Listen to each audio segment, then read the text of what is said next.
the stability of the economy is greater than it has ever been in our history. We really are in remarkably good shape. It's amazing that people go around and write stories about how bad the economy is, how it's in trouble, how its foreign debt is going to kill it, or its domestic deficit is going to kill it. Neither one is going to kill it. The domestic deficit is a bad thing if it reflects an increase in government spending, which it partly does. The real problem with government is not the deficit. The real problem with government is the amount of our money that it spends. How do you feel about the fact that George Bush, the President of the United States, has increased government spending more than Bill Clinton did? I think that's terrible. On the other hand, I approve his cutting the debt and taxes. Yeah, but you have said, in fact, you have never seen a time when you want to see taxes cut. No, that's right. What is magical about cutting taxes? Holding down government spending. What's really magical is holding down government spending. But it doesn't happen. Look at Ronald Reagan, your great friend. He cut taxes and spending went up, military spending especially. But he also brought inflation down. He laid the groundwork.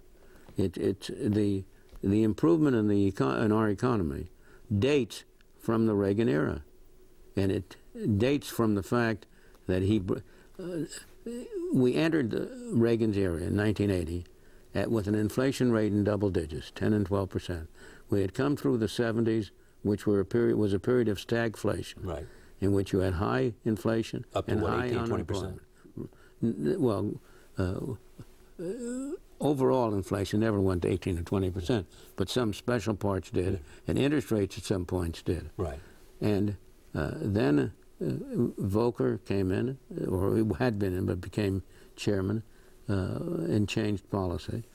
And Volcker and Reagan between them, no other president in my opinion, would have stood behind Volcker to hold down and break the back of inflation the way Reagan did. Ronald Reagan had the political courage to take the pain. His standings, his polls went way down. Yeah, and everybody says, though, if you're going to have to do something like that, do it at the beginning of your administration rather than at the end. That's right. And he did do it at the beginning. And by the time 83 and 2 or 3 came along, you set the stage for the really remarkable 20 years that have followed. Why did you once say that the worst mistake Ronald Reagan ever made was selecting George Bush as his vice presidential running mate? Because it was. Well, no, that's not an answer. As you would say to your class, that's not an answer. No, you're right. Because at the time, this is 1980, right, and remember we're talking about the first George Bush, right, not the current one.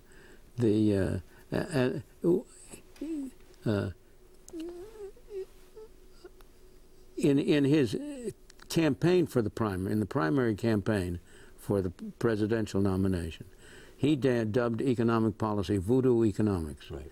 He was against what Reagan wanted to do. So-called supply-side economics and things like that. That's right. He said that was voodoo economics, and it wouldn't work.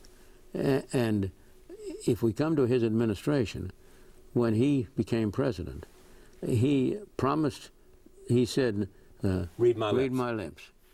But he ended up raising taxes. But some will say that raising taxes is what contributed to the economic gains made during the Clinton administration, the 8 years of the Clinton administration. On the contrary, those gains came in spite of having raised the taxes, not because of having raised the taxes. You think Alan Greenspan, as I said, was the greatest Federal Reserve chairman ever? Ever, that's right. The Federal Reserve was started in 1914, 1913. And there's been no chairman since who's had anything like as good an outcome. Because he was a believer in the impact of monetary policy, and because he carefully calibrated interest rates and used monetary policy to keep a lid on inflation. Absolutely, because he took the containing inflation as the chief task of the Fed. He didn't let him. See, the Fed got into trouble every time in the past. And the Fed has done, let me put it this way. In the first 75 years of its history, the Fed, on the average, was a major negative feature in the economy. We never would have had the Great Depression if there hadn't been a Fed. Since then, since 1982 or 3, the Fed has been a beneficiary for the economy. So that I had never had any, I had very seldom had anything good to say about the Fed before the 1980s. But since Alan Greenspan took over, I've had very little but good to say about And what do you think of his successor?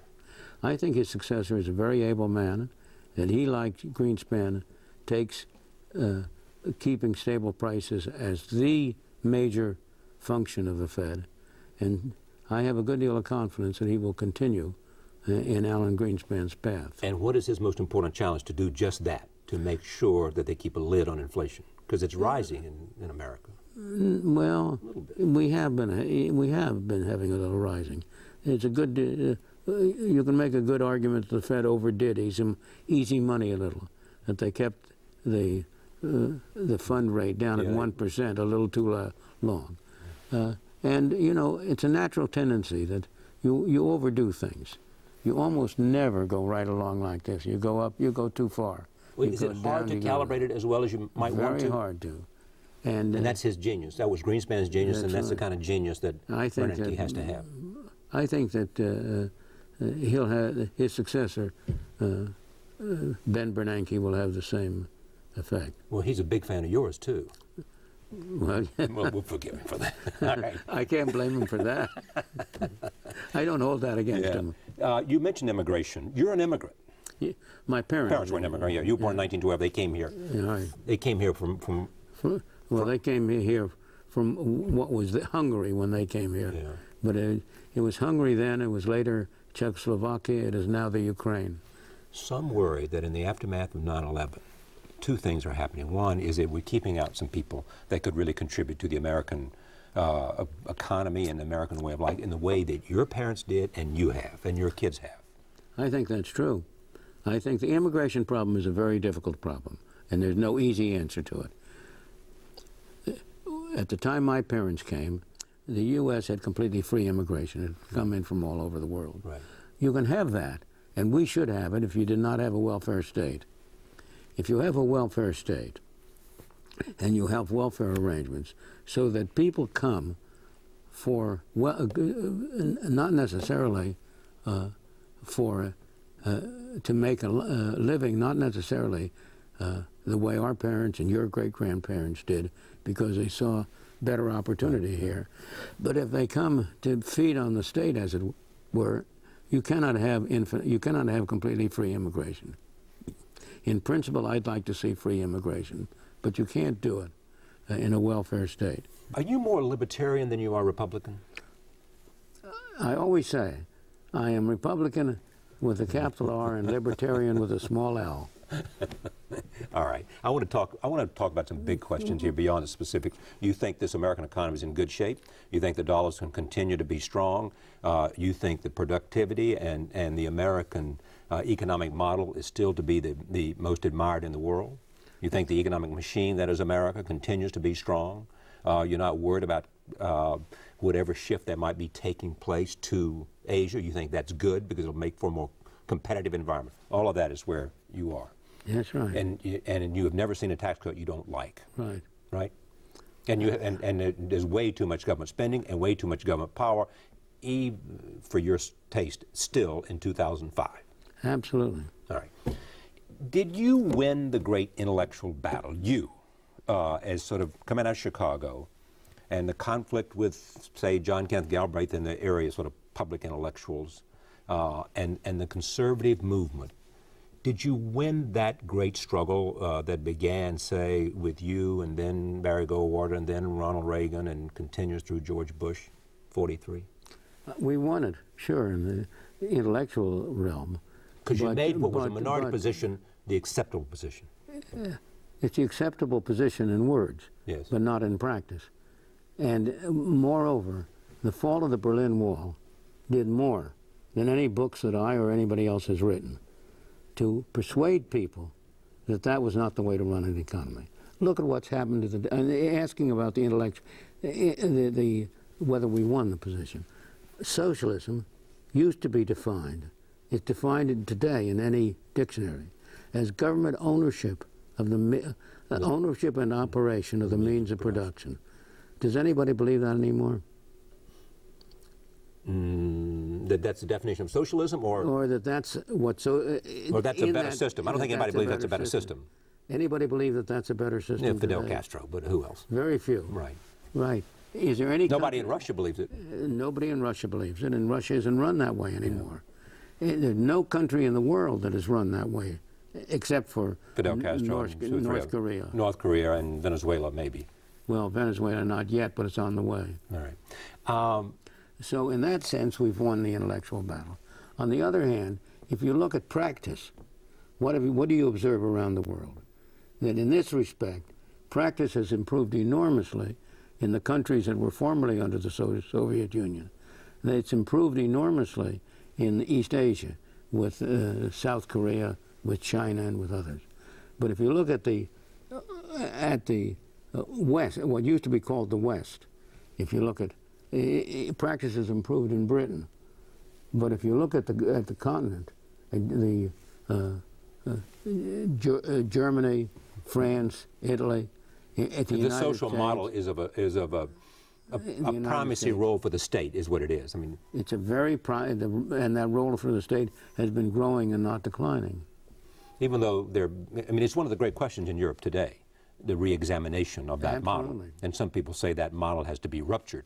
People like Nicolas Sarkozy, who's running for the presidency in France. Yeah. If you look at the situation in the United States, government spending in the United States as a fraction of income was about 10 to 12% before World War II for a century, right. 2 centuries, other than during wars. Since the war, it was about something like 20 or so percent in 1946, 7, 8. It rose steadily to 40% when Ronald Reagan came into office in 1980. 40% of the income. Of the national income. Right. That's by both federal, state, and local governments. And since Reagan was here, it's been horizontal. It's stayed at around 40%, or a little under. So that what has it done from the time that President Bush, President Bush, took office and today? It's gone up. Gone up? Yeah. Boy, this can't make you happy. No, it doesn't. That's what you were citing as right. extra spending. But taken as a whole, that period. They would argue 9/11. They would argue natural disasters. Argument, and they would in terms of practice, we've not so much won the battle as stopped the deterioration. But we haven't yet licked it. We haven't yet started bringing it down. Where we want to go, where we would like to go, where the people of the United States would be best off, would be if we can cut government spending down from 40% of national income to something more like 15% of national income. Does the country have the political will to do that? No. That's why I'm saying, and I'm trying to answer your question of whether we've won that battle. And I'm saying, on one level, yes, but in terms of practice, no. But there has been this change in mindset, so to speak. There's been a big change in mindset. That nobody wants a collectivist, as you would argue. That's right. Now, did you consider Britain before Margaret Thatcher a socialist country? I mean, that would be Winston Churchill. That would be a lot of other people who were... Winston Churchill was certainly not. Okay. But he wasn't. He was kicked out. Prime Minister. Well, yeah, but he came back. Well, came back, but very briefly. Yeah. And Britain moved increasingly in a socialist direction. And it, in particular, was putting into effect the ownership and operation of the means of production. It nationalized the steel industry. It nationalized the railroads and so on. Margaret Thatcher denationalized them and turned them back. And they've been much more successful denationalizing. And Tony Blair came in and supported many of her economic policies. Well, Blair is Thatcherite in policy, Blairite in talk. So he acts conservative and talks liberal, right, so to speak. The role of government, is the world freer today? The world is unquestionably freer. Nobody can deny that. So when the Berlin Wall came down, when the Soviet Union collapsed, by definition, the world became free. The world couldn't become anything other than freer. People in Poland and Lithuania and the Czech Republic and Slovakia, Hungary, every one of those, in every country that was formerly under the Soviet Union. Maybe there are some exceptions in those along the border. But the irony is that a lot of those former communists are now parts of these new governments that are not.